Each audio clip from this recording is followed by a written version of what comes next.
What's going on, guys? Welcome back to the channel. So today we got a brand new trailer for Season 13, Season of the Chosen for Destiny 2. In this video I'll be breaking down the trailer frame by frame and showing you all the bits and pieces that you might have missed. If you guys enjoyed this video, be sure to drop a like. If you're not already, make sure you subscribe and turn on that notification bell so you don't miss out on our new content.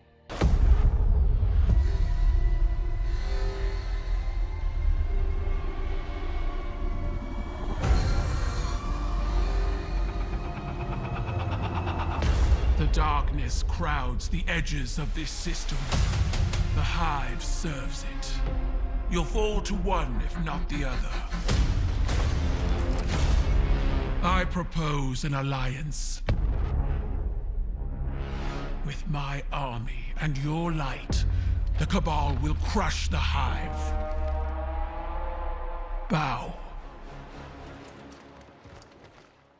No.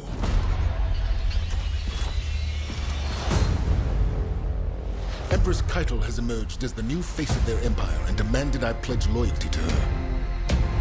This tank is like a living thing. She breathes, she moves, and she will spit out your bones.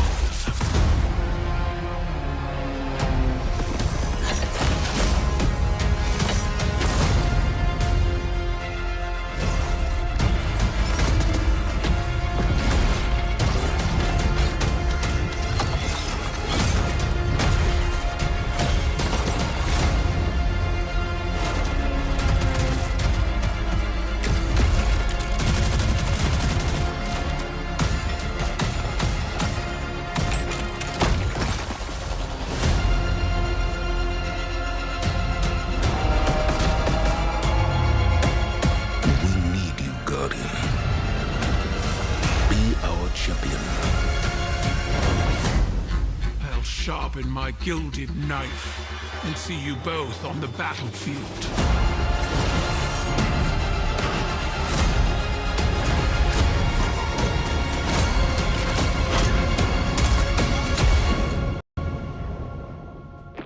There's no light here. So right off the bat, first impressions, I think the trailer was pretty dope. Overall, I like the direction of the story with Calus' daughter Caiatl stepping in. If you guys follow me on Twitter, you know that I've predicted, based off of in-game lore and written lore, that we would be making an attempt to get into some type of alliance with the Cabal, especially since the darkness has now made its way into the system, and after Season of the Hunt, where Zero Wrath is on the offensive. We already know that Savathun is the mastermind behind a lot of these things, and hopefully we get to finally face her in the Witch Queen. But this season in the least definitely poses some possibilities for a very interesting narrative, and overall I'm looking forward to it.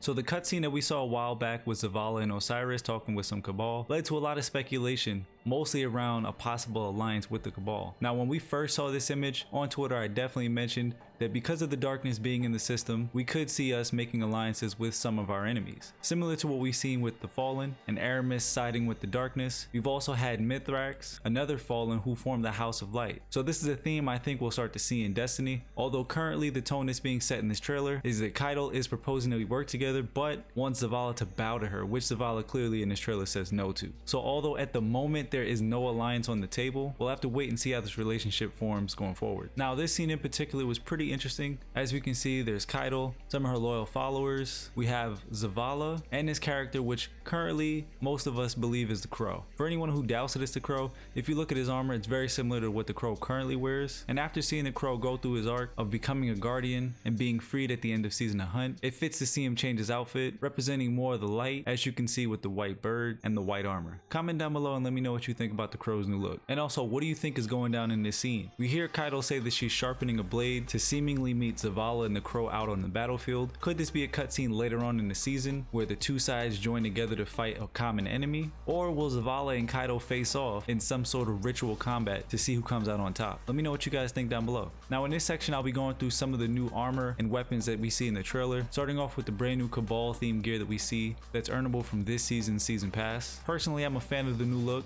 It's definitely very interesting. There's plenty of memes already out there comparing the Titan helmet to a cone head, but it's different. It's something we haven't really seen before. and it continues that Cabal aesthetic of kind of like a royal guard that we've seen before back in the Leviathan with Calus. Now in these next sections, we're getting a look at the brand new seasonal activity, which I'm going to get into a little bit more later, but currently I just want to focus on some of the new weapons that we see. So kicking things off, we can see a sword on the Warlock, what appears to be a shotgun on the Titan's back, and a pulse rifle on the back of the Hunter. If I had to guess just from looking here, it looks like that pulse rifle on the Hunter's back is the Messenger, which we got back in Destiny 1 Trials of Osiris. Now I don't want to say that this is the Messenger for sure, because Bungie has stated that all the weapons and armor for Trials of Osiris are brand new this season, so it could possibly be barring the weapon body, possibly a reskin, but maybe with a new name, all brand new perks. We'll just have to wait and see. I can't really make out what the shotgun and the sword look like. Could be brand new, could be something that we already have in the game, but I just figured I'd point it out. Next up, we see this rocket launcher that is brand new to the season.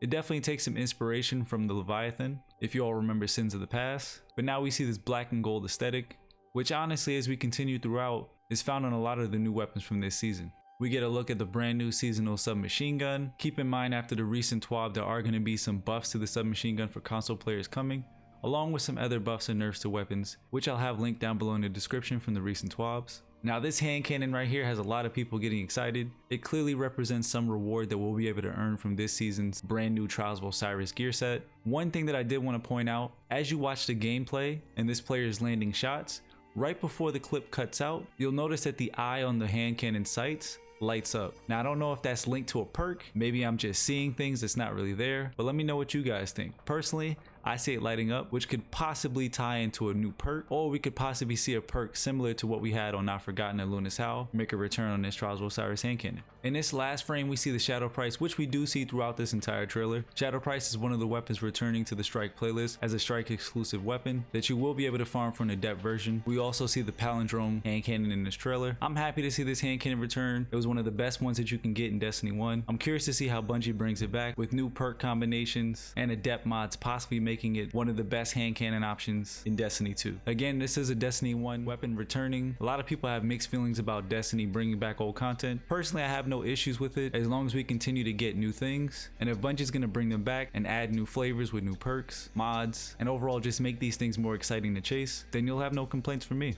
On top of that, these weapons will be in the sandbox for free-to-play players to earn, so technically you're not even really paying for it.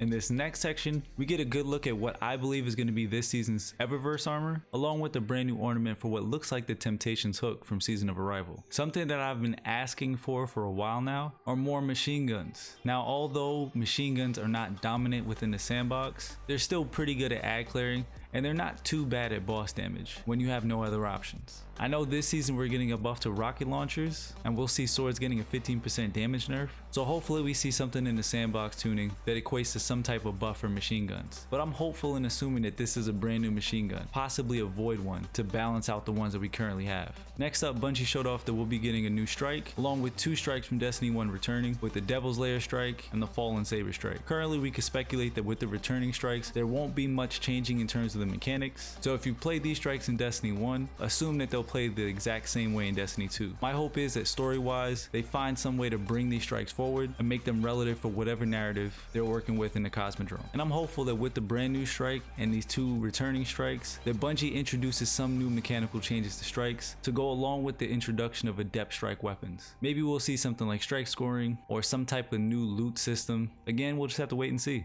Now I quickly just wanted to run through the brand new seasonal activity called Battlegrounds. Bungie's description of this new activity states that the fallout from the failed treaty has resulted in Cabal forces taking up arms on multiple destinations, prepared to defend the glory of the Empire. So this is going to be a 3-player match-made activity where Guardians will be engaging in ritual combat against Caiatl's chosen warriors. And as you can see, we'll be doing this new activity on places like Europa, the Cosmodrome, and possibly Nessus. Now there could be more locations. Those are just currently the ones that I'm able to find. We don't have any details to how the mechanics are going to work for this new activity. My honest hope for this activity is that we just see it structured in a way that supports more longevity, unlike what we saw in past seasons, in particular from Season of the Hunt. One thing I'd really like to see Bungie do with these seasonal activities is allow for a difficulty progression system. So from the time the season starts to the time the season ends, there should be other levels of difficulty that players are allowed to switch to in order to have a chance at more rewards. For me personally, it makes no sense to drop an activity activity that stays exactly the same for the entirety of the 3 months,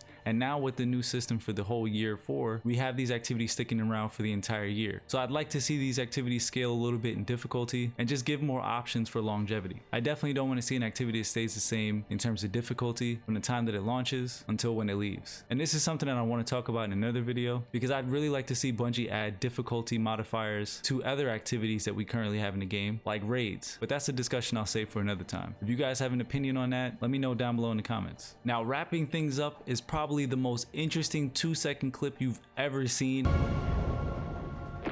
There's no light here.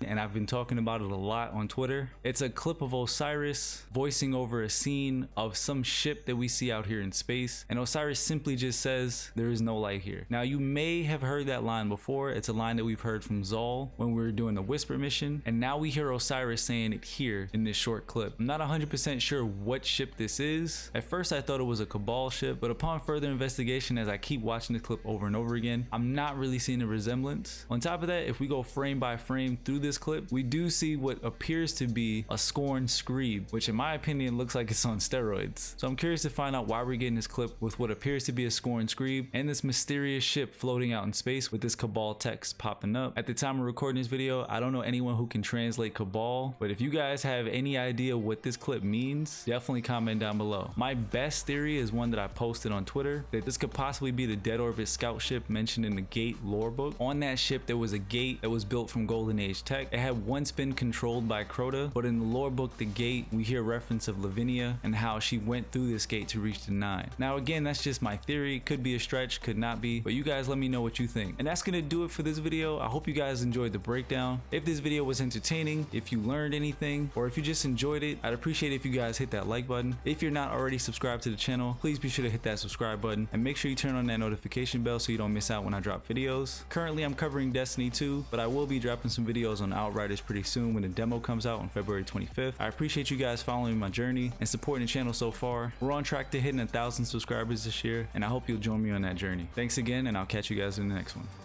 Peace.